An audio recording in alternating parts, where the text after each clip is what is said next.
보통은 이 옆구리 쪽에 만져지는 덩어리가 있을 때 정말 큰 경우는 수박만한 게 있기도 하거든요. 아니 근데 그게 그렇게 자랄 때까지 모를 수가 있나요?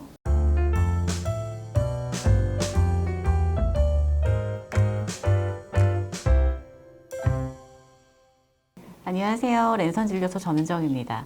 오늘 주제는 신장암인데요. 교수님 인사 부탁드립니다. 네, 안녕하세요. 저는 서울아산병원 종양내과 부교수 박인근입니다. 우선 종양내과가 어떤 과인지 소개 부탁드려요. 종양내과는 쉽게 말씀드리면 약물로 암 환우분을 치료하는 과인데요. 제가 이렇게 뭔가 좀 있어 보이게 표현하면 환자들한테 시간을 선물해 주는 과다. 이렇게 얘기를 하고 싶습니다. 시간이라 그러면 양적인 시간일 수도 있겠죠. 생존 기간을 늘려드리거나 이런 것도 있을 수 있지만 질적인 시간도 시간이라고 저는 표현하고 싶어요. 그래서 뭐 생존 기간이 더 늘어나진 않을지언정 뭐 통증을 줄여준다든지 아니면은 삶의 질을 높여줘서 가족들과 시간을 더 보낼 수 있다든지 이런 의미 있는 시간을 드리는 그런 과라고 말씀드리고 싶습니다. 제가 들은 종양내과 정의 중에서 또 굉장히 마음에 와닿는 그런 의미인 것 같아요. 일단 종양내과에서 비뇨기암, 췌장 또한 다양해 보시지만 이제 그 중에서 또 많이 만나는 환자분이 신장암인 걸로 알고 있는데요. 종양내과 이외에 신장암 진료에 참여하는 다른 과들도 있나요?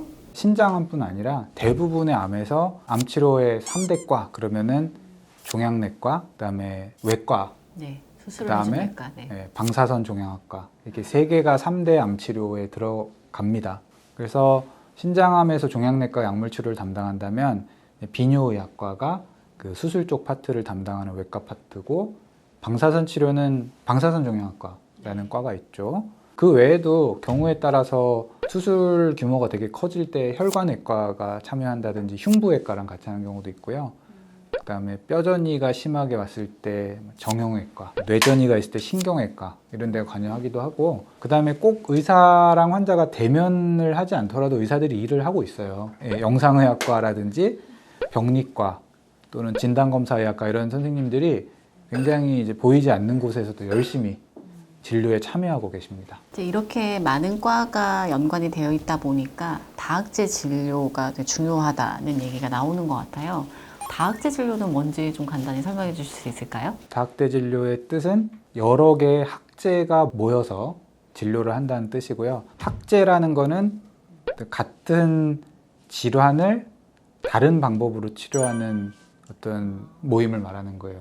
아까 말씀드린 것처럼 약물 치료를 하는 모임은 종양내과, 네. 그다음에 수술적 치료는 비뇨의학과, 뭐 이런 식으로 해서 다학제 진료에 보통 여러 과가 참여를 하게 되고요. 이제 비유를 들면 오케스트라 같은 거라고 생각하시면 돼요. 어떤 아름다운 선율을 연주하는 오케스트라가 있는데 그 중에 어떤 파트가 주도해 나갈 때가 있죠. 수술이 필요할 때는 수술과가 주도를 하고 그 다음에 약물 치료 필요할 땐 약물과가 주도를 하지만 종합적인 어떤 음악에 있어서는 여러 과가 어울려야 되는 거고 그 다학제가 중요한데 아직까지 우리나라는 정착이 잘 안 된 부분이 있어요. 그래서 약물 치료를 종양내과에서 받지 않고 있는 경우도 많고 그런데 바이올린을 하는 사람이 내가 첼로도 취미로 하니까 두 개를 동시에 하겠다 이러면 안 되잖아요. 오케스트라의 협주 과정에서. 그렇기 때문에 이제 다학제 진료, 여러 개의 과가 같이 진료에 참여해서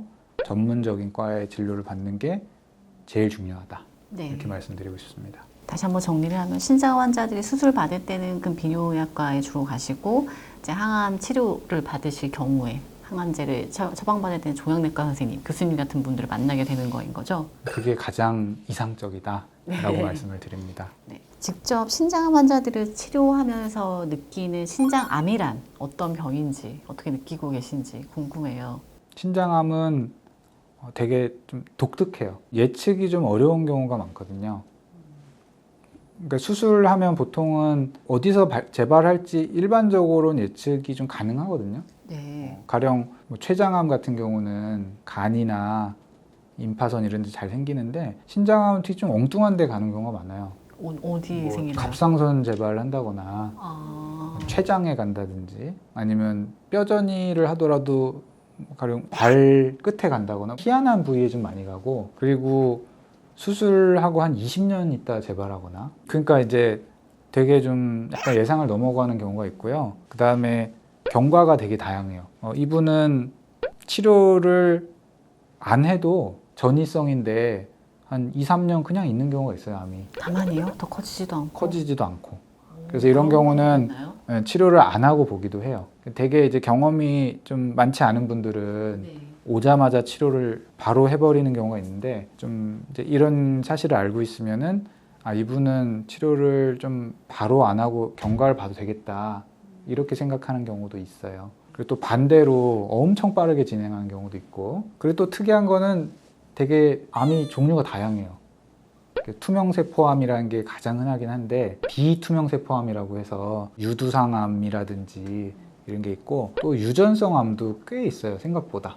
우리나라에도 어느 정도 빈도인지 잘 알려져 있지는 않지만, 포니펠린다우라든지 HLRCC라고 한글로 된 진단명도 없는 그런 유전성 병도 있고, 없는 줄 알았지만 최근에 의사들이 좀 관심을 가지면서 유전자 검사를 하면서 꽤 있더라고요, 생각보다. 신장암은 이제 또 유명한 게 암 중에서도 굉장히 진단이 늦게 되는 암이라서 또 많이 그렇게 알려지기도 한데, 특별한 이유가 있나요?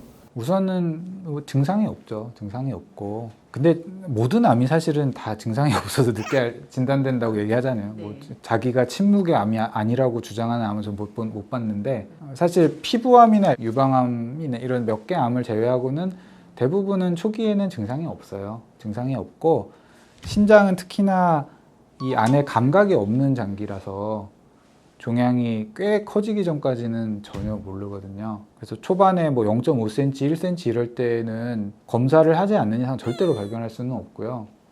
뭐 운이 좋은 경우는 혈뇨가 나온다든지 이래서 발견하는 경우 가끔 있지만서도, 대개의 경우 병원에 안 다니는 분들이 증상이 있어서 된다면 막 애기 머리만한 게 뱃속에 들어있기도 하고 그래요. 혈뇨 말고 또 혹시 그런 증상 같은 게 있나요? 이건 신장암일 거다라고 예상할 수 있는? 보통은 이 옆구리 쪽에 만져지는 덩어리가 있을 때, 정말 큰 경우는 수박만한 게 있기도 하거든요. 아니 근데 그게 그렇게 잘 때까지 모를 수가 있나요? 그러니까 뭔가 불편한데 네. 병원에 갔을 때 나쁜 게 나오면 어떡하지? 아, 이런 걱정 때문에 안 오는 때문에. 분들이 되게 많아요, 의외로. 아, 굉장히 많거든요. 네. 아주 우리가 고전적인 신장암의 증상, 교과서에 나오는 거는 혈뇨, 그다음에 여기 옆구리 통증, 배에 만져진 종괴 이런 건데, 그런 걸로 오면은 사실은 많이 진행된 경우가 많고, 그런 걸로 진단된 경우 요새는 별로 없어요. 그러면 요즘은 주로 어떤 경로로 진단이 되나요?